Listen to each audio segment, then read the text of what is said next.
Good morning, Steve, and good morning, Loretta Afraid of Bear-Cook. Wonderful to meet you here.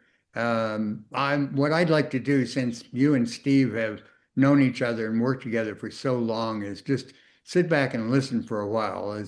And I know what we'd like is you talk for a while, just talk about what you're doing, where you've come from, and whatever you feel like saying. But Steve and you working together, I figure Steve will probably have some maybe specific questions for you. So Sure. anyway, good morning. Take it away. Right. Well, good morning, Peter, and good morning, Loretta. Good morning. This is our podcast, Domination Chronicles, and it's so good to have you here. And it's really an honor to have you as a guest. And I have such admiration for you because you have been raised traditionally in your language and with your traditions and have done so much to dedicate your life to upholding those Lakota traditions. And so maybe it would be best if you introduce yourself and just feel free to um, discuss however you want to introduce yourself and however you want to open the discussion and conversation. Thank you, Steven. Thank you so much. Thank you, Peter, for inviting me to be on your podcast today. I have to say that sometimes I lapse into my own language as I'm talking English, so you might get a bit of that. And for me, I'm first and foremost in the nation's house. I'm told to announce who I am, and I am Umpetulutawi. And in that sense, where you see the dawn coming, and there's a red that comes in front of the daytime, and the night is leaving, and that red stripe that comes, that's what my name means. Mm. And so I do all of my precious important work that's setting down to be in service in that realm of it in the daytime of each day. So we're brought up being told to understand our place, to steward, to do and understand what it is around us that can be running smoothly in a community. And so when I was born in 1947, in the winter time, there were 14 of us born right around the same time period. So our community had an influx of 14 new babies right around Thanksgiving and Christmas and the coming of the new year and that. So we all started out together. And to me, we had traditional midwives and traditional doulas that came and waited on each other, all the mothers-in-law, sisters-in-law, daughters, the women. They all knew that to wait on each other. And that was an important concept in our community because that's how the wheel turned to be able to affect good things happening in that community and keeping things intact. So those of us running around in the community always had somebody was always feeding us or taking care of us. And so I grew up with that concept of community always at the heart of everything. And so in everything I try to do, I try to base it that way. Whether I'm living in a new community, I find a place where I can fit in and to help and to be always in service. But my grandparents, I was a month old. My birthday was the 22nd of November, and I turned a month old around the time of solstice. And my grandparents were so proud to be grandpa and grandma that they went out and bought gifts for the entire community, and they butchered a couple of cows, and they had the big celebration where, because we're kept home for a month, they don't let us come out.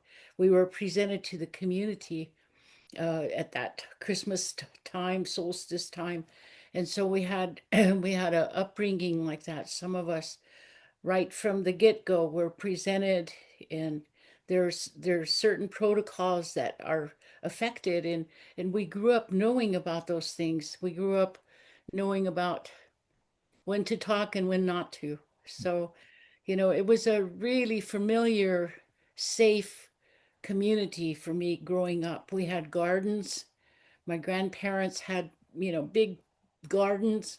The community would come and have to plant. And us little kids, we'd have to carry buckets of water out to the gardens to water our gardens because we didn't have running water. But we had all of that. My grandparents had cattle, they had horses, they had pigs, they had, goats, they had everything. And so we hardly ever got to go to town. So my influence about running to town to just get one or two little things, it just didn't exist back in the day. I never, even after during school year, when we had vacation, I never did go to town during the summertime. The only time I got to go was when I was coming home from school and we drove through town. And then the other time was when we were going into town to get me new school clothes to go back to school. So I had the whole summertime to interact with my own community.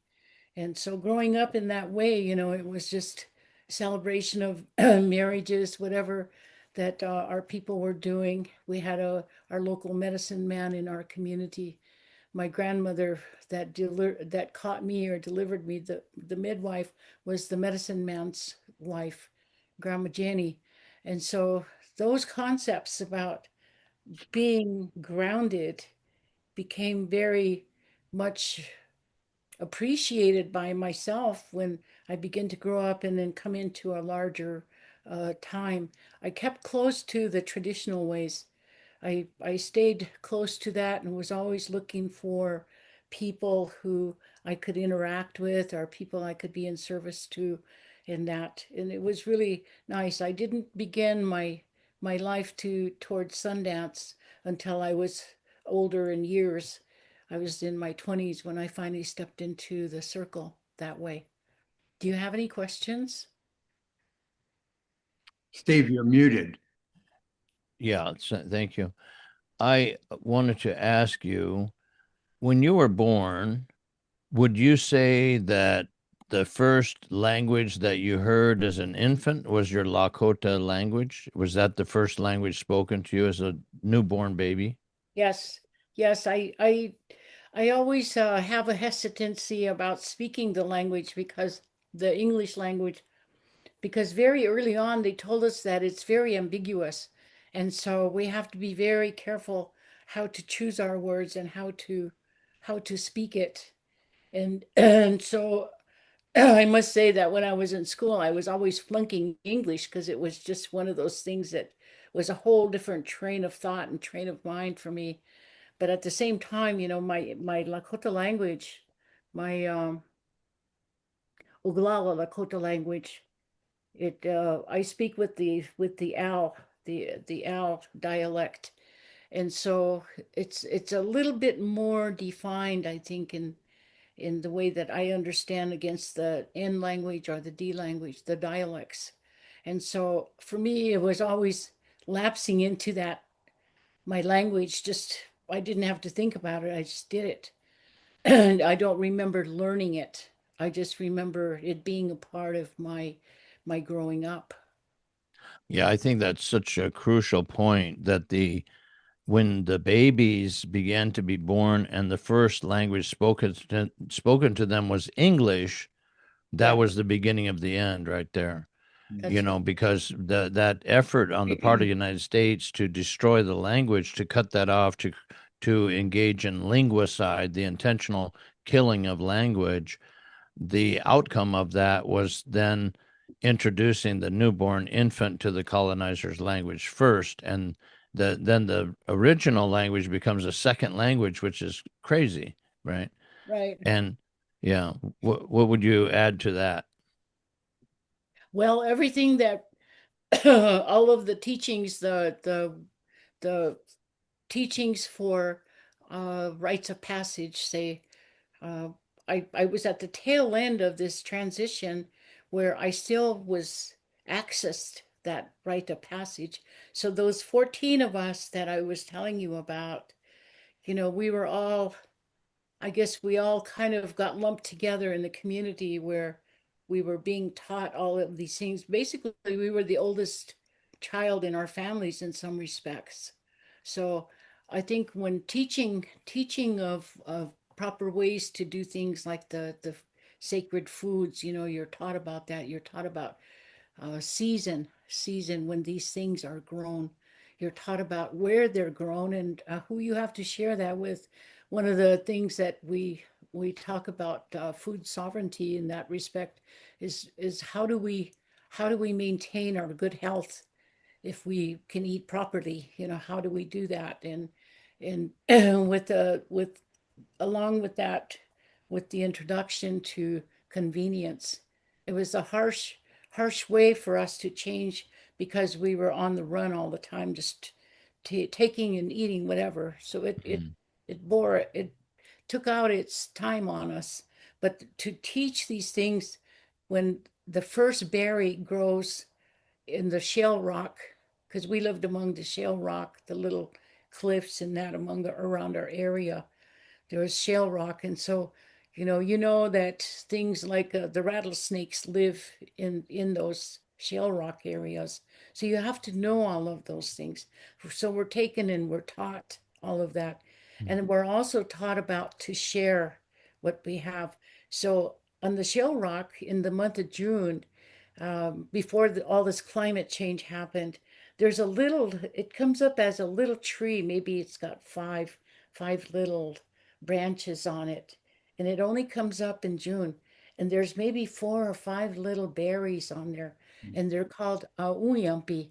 And auyampi translates to the first berries of the spring and summer, where that transition. It's the first berries for us.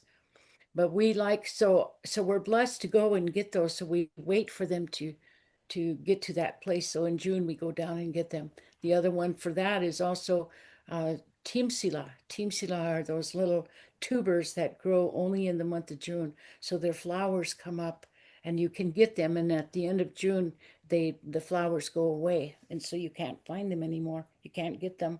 So you're taught about seasonal gatherings for food. You're taught about how to stand facing the wind over the berry, so that so that when the wind is coming and it goes over the berry and then passes through you, you can pick those berries and eat them. You can't just stand any old place to pick those berries. They turn bitter, and they turn bitter if you stand in front of the wind. And so that and you're not allowing the wind to go through the berries. Little things like that really began to make you think about what are the important things that we could be thinking about, because it's teachings in life that we also have to be aware about. We can't take shortcuts in terms of how we're moving in that direction. Having grown up with on the land, the soil, our soil was like gumbo. It's that half clay, half dirt, and Mm. it's really hard to grow food on it. And when we were put on reservations, I think, it was probably with the idea that we're going to be put in, the hairiest, worst places that government could find to put us, probably hoping to, we can die off or some kind of idea that way. Mm. What ended up happening is that we understood what all exists on that land, so that we could go out and get prepared for the coming winter. It was always about the seasons. It's always about when things grow and when things can be harvested. Medicines, you from the time you have the fall equinox and the spring equinox, you can gather and harvest medicine. That's the time you do that. But on the other side of that, when you hear the thunders, the first time you hear the thunder is usually between February 21st to March 21st. You don't touch medicine, you don't gather medicine anymore. You let it lay fallow so that it can replenish itself, renew itself, rejuvenate itself. But those are little lessons that are part of our principle building teachings, and so that we have to abide by those things. But when we came into this age of convenience, we really liked it, I have to say. Mm. It was Mm. easiest for us to go run to our stepmother's Safeway to pick up food, Mm. and that you didn't really have to go and forage for. Mm. At the same time, there was so much process, so much, things that were processed. And we, at the time, we enjoyed what we were enjoying. But today, some of us are not around anymore because of all of the changes that happened to us Mm. those times. Yeah. So you were born 57 years after the Wounded Knee Massacre, Yes. Yes. and which occurred in December of 1890. Right. And um, so I think about that because when my friend Virgil Killstraight, when I met him and I found out he was born in 1940, then I thought, wow, that's only A few years. 50 years from that. But then I think of my own grandparents, my Shawnee grandma as an example, and she was born in 1899. Then I think, well, that was only 9 years after the Wounded Knee Massacre. And Right. you'd start thinking in terms of your own family members going back, your own ancestors and so forth, and you realize all these things that we think about as such a long time ago are pretty recent in terms of all the things that have happened, right? It's But almost like two yeah, generations. Yes. say it again. It's about two generations. Yeah, yeah. But so I think I wanted to ask you about the difference in the mental world of Lakota language and the mental world of English and the behaviors that go with those mental worlds. Could you speak a little bit about that? And that's a hard one for sure. But at the same time, the grounding that I have with my language, I was knowing that there are things to be said in a short process. The words are important. Words are really important. And so when we're going to be talking like today for the last few days, I've been really thinking about what I'm going to share with you and about that. And so going into the teaching modes of it, it was always the practitioner mode where our grandparents and aunties and so on, they grab us and they say, you're going to learn this. We're going to teach you this. And in a way that's loving and in a way that says to us, this is important. So we would always be there to be able to receive their teachings and receive the words. And today, I say that because of that never being told to not talk my language. I was never told that. And even though I did go to Catholic school, there was a movement where I saw that they really wanted to know more and more about these medicine people and the works, and I looked at that as a transition from and an opening where we can do some collaboration with the people that we were interacting with as our teachers or that, but also being aware that my grandparents, when I would come home from school at in those years in the 50s and 60s, we would go to ceremony. We would go when I was young. My grandpa would ride to tribal council meetings, and then when he'd come home, my grandmas, my aunties, my moms would all be preparing food because we were going to go to ceremony that night. Little did I realize that when you go to tribal council, you need to go to ceremony by the time you come home, at the end of the day. And so they were setting a pattern for us to follow. And so we would be prepared. We would load up the wagons and my grandmas would throw the blankets on and I'd be buried in the blankets going to the ceremony 5 miles away and then back. But his ceremonies were always very full. The entire community members would come. We went to him for every illness, for everything. We didn't go running to the agency clinic for things. So I grew up very strong using native medicines. At the same time, when I got introduced to going to Catholic boarding school, we had we lived too far away for buses to come because the roads were not that good anyway. So we had to go find a place to go to school. So the lesser of two evils for my family, I think, was for me to go to Catholic boarding school rather than the BIA, because those were the two that were offered, the residential schools and the Catholic boarding schools. Perhaps they were not, they were the same in terms of what the evil part of that was. But at the place where I grew up with the school, when they started to do the mass, the Father John Bride was the Society of Jesus priest and out of Marquette, Michigan. And he came and he would do the mass, the entire mass in Lakota in Oglala language. Hmm. And so it was a trust factor. He was very proficient in the use of the Oglala language. And so it when you talk your language, there's an element of trust that you give and that the people receive it and they give it back to you. There's that thing is what builds the collaboration or the cooperation or whatever it is that you're going to be in partnership with people. It's how the words are in between. So you be very careful about how you use those things. I was telling Peter earlier that my grandparents would say to me, the English language is very ambiguous.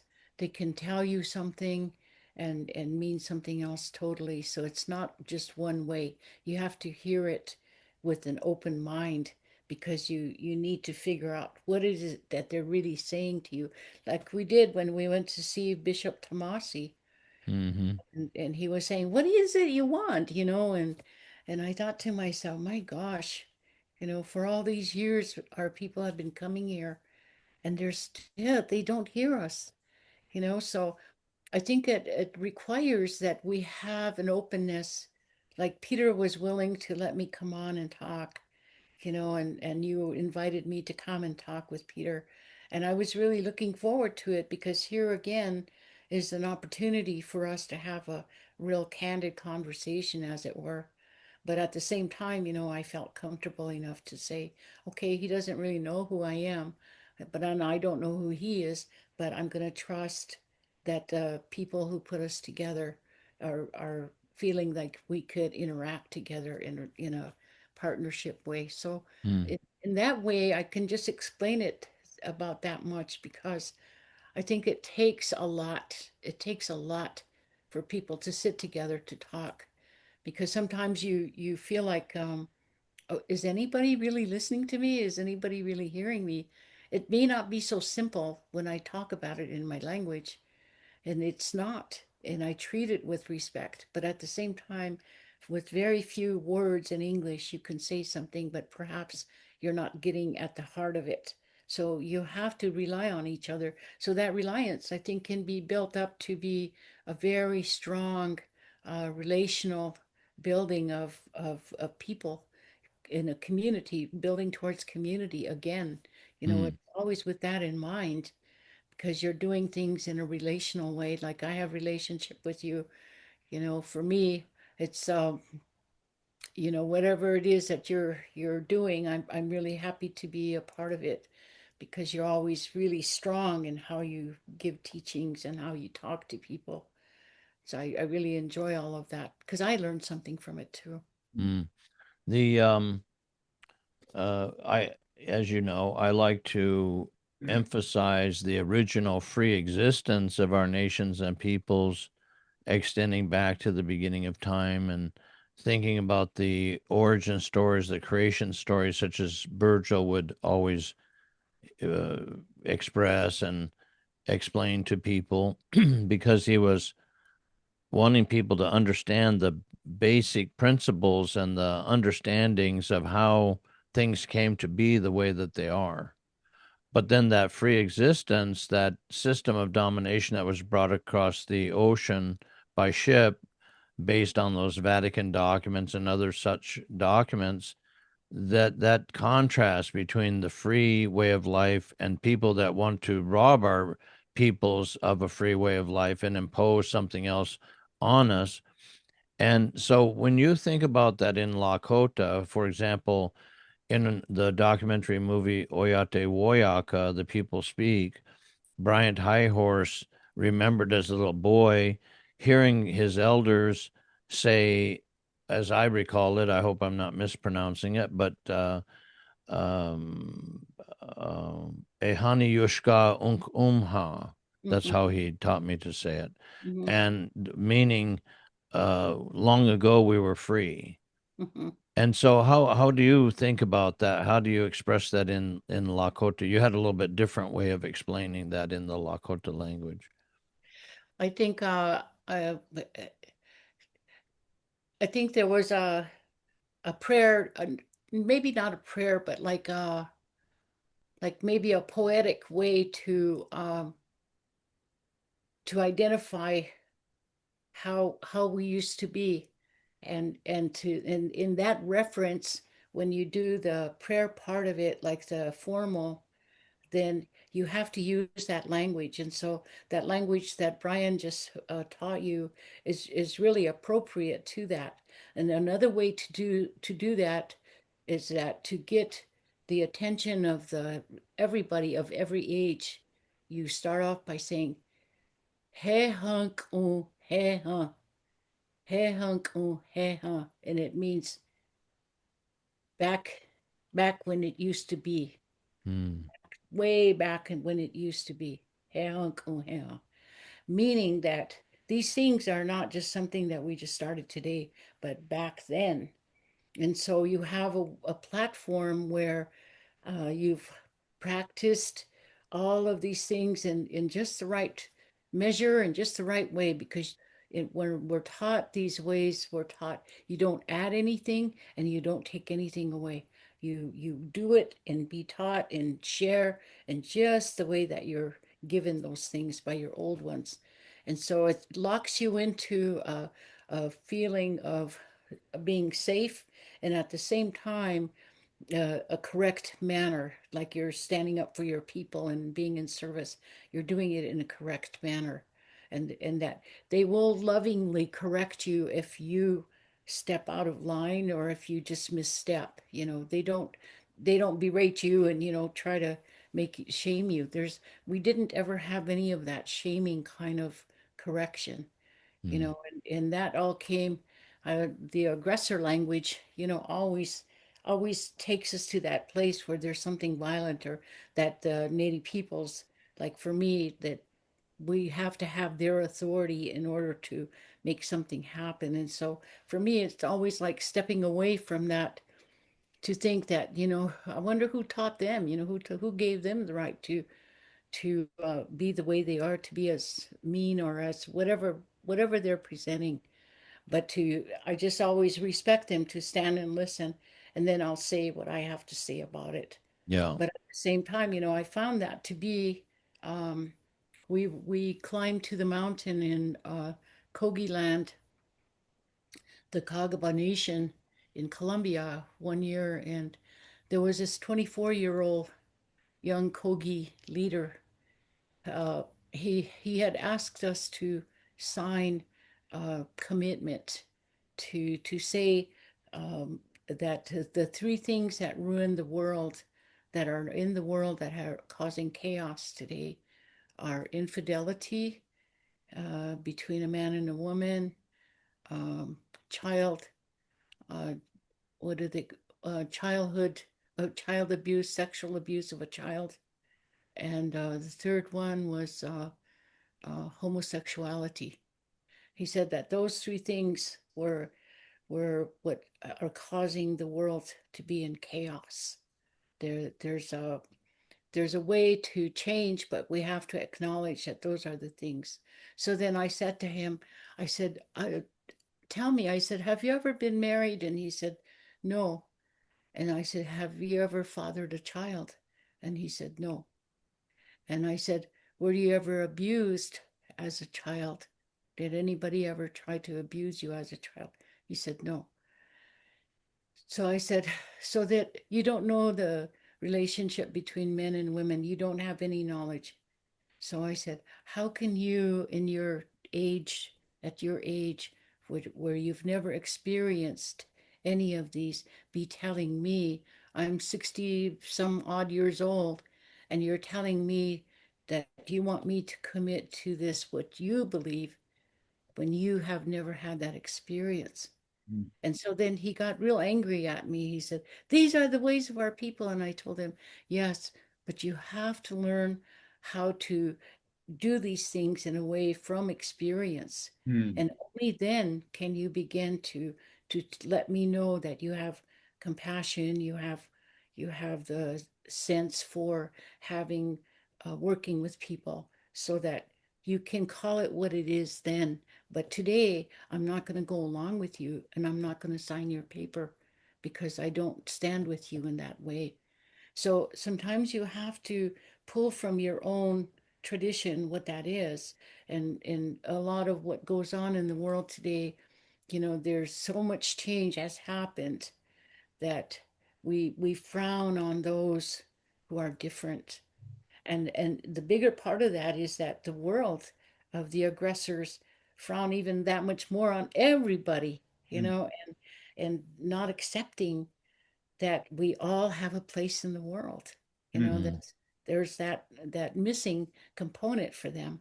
So it's always it colors their vision. It colors how they cannot receive something and be joyful in something else. It's That's a powerful story. Yes. Um, could I ask you about prayer in Lakota language? And what is it what is it about the Lakota language? I hope this is the right way of asking the question, but what is it about the Lakota language that seems so perfectly designed for prayer and for deep appreciation of life and so forth, that those principles of the Wope, the seven laws and Wolakota principles? mhm. I think that when we recognize that we live we live in a world where we honor our mothers, rematriation throughout everything that we do. We're teaching our young women how to appreciate and to hold their life journey in such a way that allows for uh, substantial growth, and things happen really well when women have a leadership place. And that leadership place doesn't necessarily have to be like in government, the way that we see the women and how they have that place that they can operate from. But it can be that way. We teach our little ones, our young women, that the world belongs to us, and so it's up to us to hold that and to take care of it. And in there we have a program, not a program, but a ceremony called Toss the Ball. And Toss the Ball is a buffalo hide ball made, and we put medicines in there for these women to teach them about how to use the medicines, how to do this, how to do that. At the same time, your ceremonial, that's the beginning of this little children's life, this little girl. Her life is Ishnati. You're teaching her how to be alone, how to make decisions, how to have discernment, how to be responsible, how to have everything in that container that she's going to be responsible to take care of. So as you're doing these things, you don't have time to be, doing getting involved in other things, but rather, working your own life so that you can have things the way you want. At the same time, there's the other part that there are not going to be enough men in the world for every woman. That's in the teachings. The balance is always going to be more women in the world than there are men. And so if you have a couple of grandsons, I think you have a couple of grandsons with Shauna. Like I have a couple of grandsons. I don't have any granddaughters. But someday I know that I'm going to have to teach these little boys how to be around the women, so that when someday when my daughter-in-law gifts my grandsons, to another woman. So there's a big relationship building that has to happen. There are all of these pieces of the world that we have to take care of from the get-go. We're teaching these little girls the rites of passage called Ishnati, and then we're teaching the boys their rite of passage called Hotrokecha, changing of the voice. And so within that context of it, you're identifying there's male and there's female. And the prayer of Lakota people, from the way I learned it, is that there's Dakushkashka is the word that we call the all-powerful being, Dakushkashka. And it doesn't necessarily translate to any one thing as much as it is about life. Dakushkashka is everything alive, Mm. movement, sacred movement, the great vibration. Some refer to that as creator. And then you have Woopre, and Woopre translates to the laws of the Oglala women or the laws of Lakota women. And that is that when you're teaching these rites of passage, you're teaching them all these principles and guidelines for those principles and how they are tendered. And that's why I was telling you we don't add anything or we don't take anything away when we're teaching about prayer. There's a certain methodology, if you will, that this prayer follows. There are certain words that are used for particular prayers, and there are certain things that are used in those rituals that identify to that. So for the women, they have their special medicine bundles that we're building for them in that rites of passage. For the boys, they also have their medicine bundles that we're filling with the things that they're going to need in their life. One of the young boys came in that we had teach the buffalo kill dance to our little ones, to our little boys. And in that, he was teaching them, going close to the ground and picking up grass and just kind of throwing it up like buffalo would when they're pawing at themselves. And he was dancing, but at the same time, he was teaching them that. So our little boys were just getting down with Mm. with him and snorting and making the obvious noises and things, and then incorporating it into a prayer. And Mm. then later on, one of the grandsons came and he said, Uchi, he said, are we all going to be buffalo dancers? And I said, some of you will probably have a calling. You'll have a vision if you're going to do that. But no, not all of you will be. But you always want to be prepared, because at some point there's going to be a spiritual feeling that you're going to get from wherever it's going to come from for you to participate, to be in service of something. Okay. And then so we gift them the first gift for those young boys, according to my Tioshpai, is an eagle bone whistle. And so we got the eagle bone whistles ready for them. And then we were in a gathering, and I called my grandson over and I said, Takoja, I said, can I have your permission to ask you to blow your eagle bone whistle for me? So he looked at me and he said, right now? So I said, yeah, right now. So he blew his whistle, and the whole room stopped, and everybody turned to look where the whistle was being blown. And I'm already standing there going like this, So he looked at me and he looked at the people, and then he said, Uji, he said, if ever you need the eagle bone whistle blown, you let me know. I'm your man. So for me, he got it, Yeah. but I was trying to affect a sacred sound, a sacred calling, and a way to be not invasive, not to be in people's face. You know, Mm. you want to convey things in ways that people want to hear what you're talking about. Mm. So I for was so I was so amazed to find out. I don't know why it seemed so impressive to me, but to find out that that la sound is a sound of deep affection. And so la kota pilamia yeah, wopila uh, And all those types of, so then that deep affection is actually built into the language itself, which Yes, is the language is a language of deep affection for all of life. exactly, exactly. So when I call you spiritually, I call you Misunkala, you Hmm. know, my little brother, Misunkala, or for the women, Mitrunkala. It's a term of endearment. And so people know when they're feeling special, you can make them feel even that much more part of the whatever it is you're doing by adding law to it. So thank you for sharing that because that's an important concept or component. When I call Tagojala, like Hmm. all our some Tagojala, great grandchildren, because we're there now. We're even having great grandchildren come into our midst. Wow. So Peter, did you have any Oh, questions? a lot. I mean, not a lot of questions, but a lot of thoughts.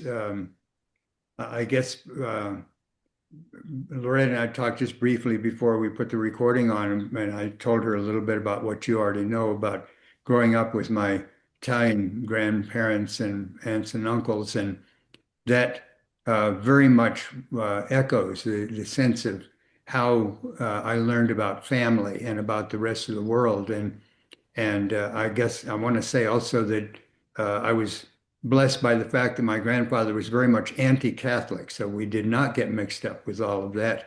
mhm, In fact, he taught me about a man named Giordano Bruno who was killed by the Inquisition because he challenged the idea of the church, saying that it was the center, and he was saying that the whole universe there isn't any center, it's everywhere. Uh, mhm, and for that, he got burned alive at the stake. So my grandfather had a very different sense of the long history about what does it mean to be alive on this planet and in this universe. And food, you mentioned food. Food was very important. He had a big garden. mhm, One year he had 1,000 tomato plants. He supplied everybody around with tomatoes, and they were a major part of our food all year long because of the pasta and tomato sauce. And mhm, so harvesting tomatoes, planting the tomatoes, and everything else that we needed. My grandma she spoke the least of the English, um, but she would tell me, go out and get some parsley or go get, what she needed. And so I always had a connection to like the food, what we ate, the daily life, the annual life, all of that. What I didn't get was the language because I was in that generation where there was a lot of prejudice against Italians. And my grandfather told the rest of the family, don't let him learn Italian. So they talked Italian, but they wouldn't let me learn it. Could pick up a little bit here and there, but I regret that. But I know that it's part of many people's experience that have been oppressed by various forms of hatred and discrimination that they're to try to erase something of who they are. So a lot of that connects to me. Um, Another thought you twice mentioned the word convenience and so on how that's a disruptor. And so I quickly looked up the word convenience, and the Latin goes back to the Latin bring together, and you think like convene an assembly. Okay, so the meaning bringing together, like you bring all the food together into the shop, so it's a convenience store. But the other side of that is that it destroys and separates. So mhm, by bringing together, quote unquote, the items into a store, you've disrupted and broken apart the relationship among people. And where does that food come from? mhm, And and now where we are is it's not even really food. mhm, Uh, I was at the grocery store the other day, and I noticed a box, something crackers or something, and it was called Real Food. So I thought, oh, this is an interesting brand name, and it has that image like, oh, this is healthy. So I took the box off the shelf, and it has all these chemical ingredients in it, and reminds me of Philip Deere talking about how we put stuff in our mouth, and you look at what's on the box, and there's words you have no idea what they mean, and they go clear across the box, but you're still eating them. So there's so much deception in that world that makes things, quote, convenient that exactly. actually disrupts life. And, I'm not going to quit going to the grocery store. I don't have really an alternative for food, basically. Right. And so but if I keep my mind open and my heart open when I'm there, I can make a connection to the people that are working there, and I can pay attention to what is real food and what is not real food. And I bring it home and cook it so that I'm involved with all of that process. So Yeah. I'm just reflecting on how your words affect me and make me remember my life and who I am. And I guess just one last thing is you and Steve talking and Steve asking about the difference between Lakota and English. And it seems to me one of the major things is the relationality of language. And that within English, so much of it is really abstract. That's why you need a dictionary. Like, what does that word mean? Oh, I better look up that word. Mm-hmm. And the word is not immediately obvious. It doesn't feel like it's a word that's connected to the earth or the sky or the wind or any real thing. It's connected to a realm of ideas, of words, and it's easy then why people fall into talking in ways that they have no experience, like that man you were talking about, because people have ideas or opinions about something. Well, what have you experienced? You ask them. Well, I studied about this. Oh, but so you never actually experienced anything about that? No, no, but I read about it. And Mm-hmm. I read the experts, that kind Mm-hmm. of thing.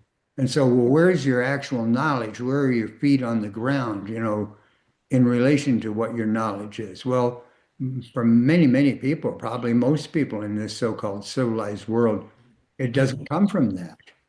Yeah. It doesn't come from actual life. Yeah. Certainly, Well, those are thoughts that are triggered. that turns out that company you're talking about, the food company, Yeah. the full name is Real Weird Food. Yeah. Yeah. And it's extraordinary to find out, very disturbing to find out how much of what we take for granted to be food is some bizarre thing that they can use to manipulate everyone and make more money, more profit. And it's just really sad, really, when you think about the sacredness of, or even the idea of a sacred connection between the earth and ourselves by means of the plants and so forth and the different types of food. And in fact, the way in which you, Loretta, create the sacred foods for the ceremonies and all that goes into that. I mean, it's just an extraordinary responsibility that the women have, that you folks carry out. Mm-hmm. And then some people don't even seem to appreciate it. They don't.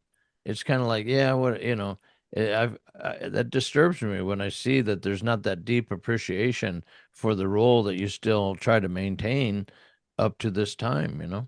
I know. Recently, I heard somebody ask about why do we have to have it? And it's a soothing measure from the women when you can feed your ones who are coming together to meet or to do whatever. But it's beyond that because you're praying about that food and you're praying with it as you're preparing it. It's food that's been prepared a year ahead of time, so we have the way that that's set up. You have the water is for the winter, and then you have the corn is for the spring, and then you have the berries, the choke cherries for the summer, and then the buffalo meat for the fall. When I tell that story about people and wanting them to nourish nourish themselves spiritually, physically and spiritually, emotionally, a lot of the women who we meet with will cry when they eat that food because they said, we used to have this, we used to Mm. have sacred food. And I say to them, and you can again, you can have it again. And so it causes a switch back to a place where it used to be good for them. It used to be this way for them, positive. And so that's why when we go to meetings, we bring our sacred food so that our people can feel that feeling again and that participatory manner and the relationship that we have with each other, and sitting together and actually having some good words to come in between all of us, so it's like that. And then I also tell about the sharing part of that. Our grandmas and grandpas told us, when you go and pick choke cherries from the choke cherry tree, you leave the top for the birds. You only pick from the middle, and you leave the bottom for the little snakes and the little critters that also like choke cherries. So it's a sharing method whereby you're ensuring that you're taking care to be in service even to your other relatives. Mhm. And that prayer that goes from Lakota, it starts in the universe, then it starts to the sun, to sun and to this air, this firmament, the earth's mother, the rock that sits at the center of the earth, and in our creation story, and the fire and the water and the moon. Those are the ways in which we line up our prayers. And so it's like I was telling you, there's specific ways that we're taught to do this, and this, and don't change anything, don't add anything. So that's always been the way that we continue to do that, to be in service to that, laying down, sharing, if you don't, if to be all inclusive, you're always wanting to make relatives, you're always looking to make relatives. Mm. And the You, way to do that is to share like we're doing today. there's it just it's so extraordinary to me to think about the time of our ancestors before those people came across the ocean by ship, and there were no pesticides, there were no Right. chemicals to poison everything. And then I was recently noticing a podcast by the podcaster Joe Rogan, and he was interviewing Robert Kennedy Jr. as the Secretary of Health and Human Services, and they were talking about the glyphosate Mm-hmm.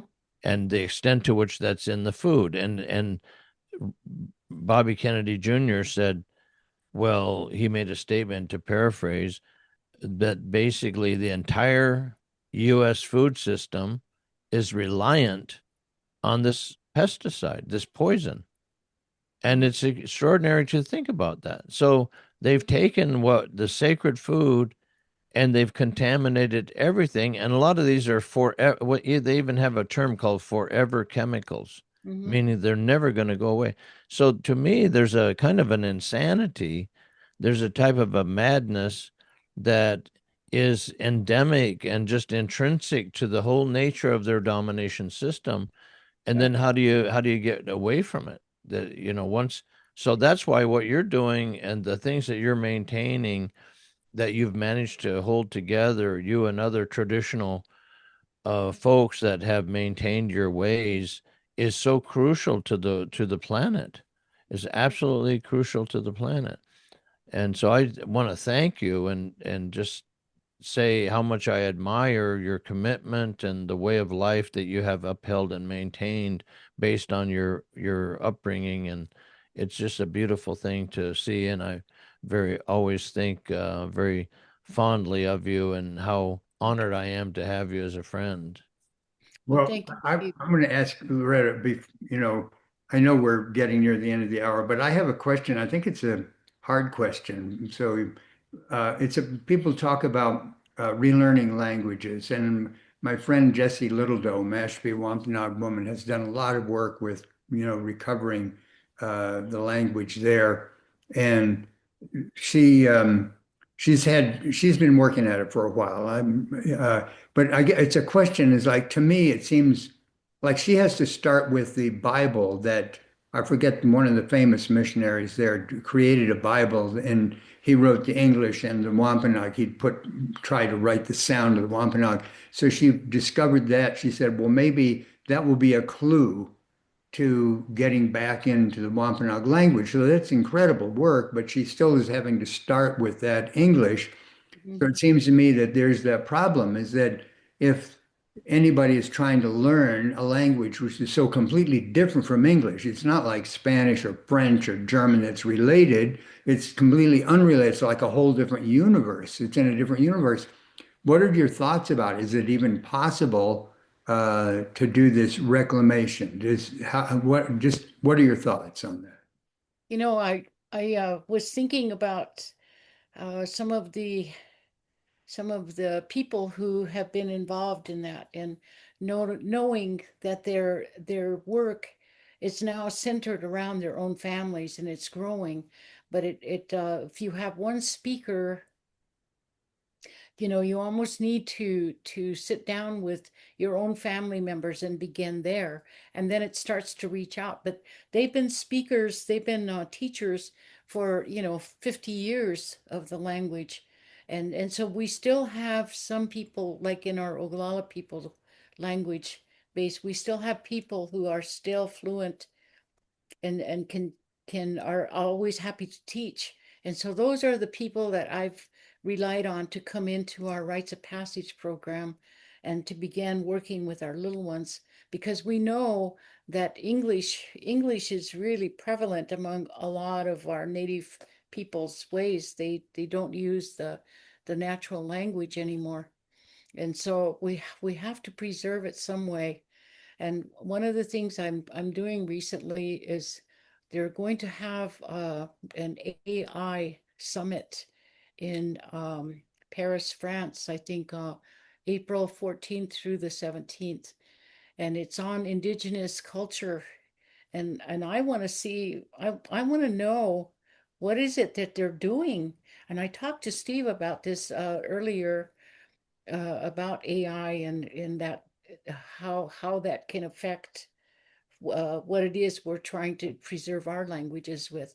Because one of the things that happened, I was praying and they recorded me through this AI process, and what came out was a jumbled curse words. It was terrible. Oh, And I was thinking, you know, they still don't have our Lakota language embedded in their encryption or their cell service, whatever it is that they're using to record, so that it's still fresh for us to be able to understand how this thing is working. Maybe there is a way to turn it to use it, just like everything that you can learn, but there is no how do you step into it relationally? So we've been reaching out across different ones because they're talking about policy, they're talking about, you know, maybe setting up a way to, it gets into intellectual property and all of those kinds of details, you know, that we should be well aware of. We have in our own native ways, we have all of these things, but then again, in a relational way, we're sharing a lot of it. And so I think that hopefully we can come to some place where we're all working together so it doesn't begin to have the colonizer type effort in yeah, coming in and taking our yeah, ways. We want to be able to be there to talk about that and to have our say about it, have our own policies. That's what I'd like to think about. You know, it's we're on the cutting edge of it right now. And I think a lot of the programming, like I serve on a board of directors for Running Strong for American Indian Youth. And one of the components that we've been funding is language retention or restoration. And the Yuchi language, we've been working with them for like 30 years.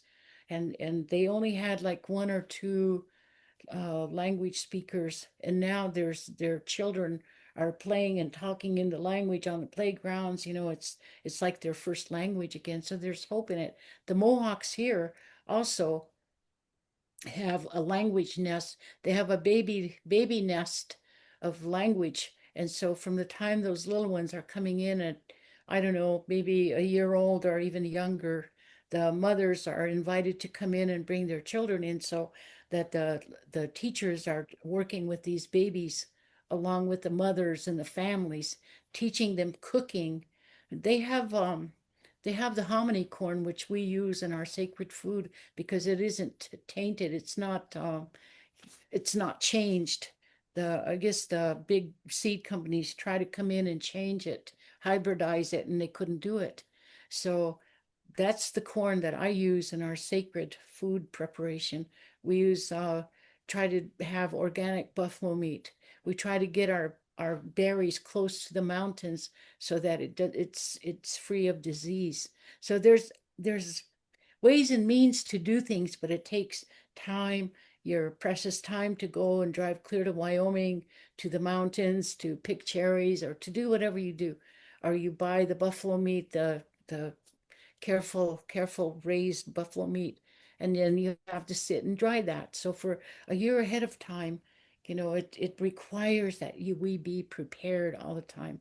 So at any given time, no matter what it is, the medicine people always tell us, you make sure you have all the components for sacred food in your home Mm, all the time. mm, Whatever that sacred food translates to you as a people, make sure you have it. So there's, saying in that relationship building, that we need to be mindful. We don't have all the answers. And all I know is that I'm hanging desperately onto my language. And when my grandson asked me, Uji, how do you say dinosaur in our language? And I said, Unktechi. And so he said, Unktechi, Unktechi. Then he came back and he said, Oh, gee, I know Unktechi is how you say dinosaur. How do you say Tyrannosaurus Rex? And I said, You got me there. I don't know. But, you know, it's working with your loved ones, working with, and we should have a loved one everywhere. mm, We should be able to transcend, and the language, it's still, we're still free to use it. So I think it's a component that, if we can put that out to people, how important that language use is, that the words that we use become better initiated, you mm. know. But Thank you. thank you so much, guys, for Yes, Yes, thank thank you. you. what a, Wonderful. I hope we can do it again sometime. oh, please, I'd be happy to join you again. This is so profound. Yes, thank you very, very much.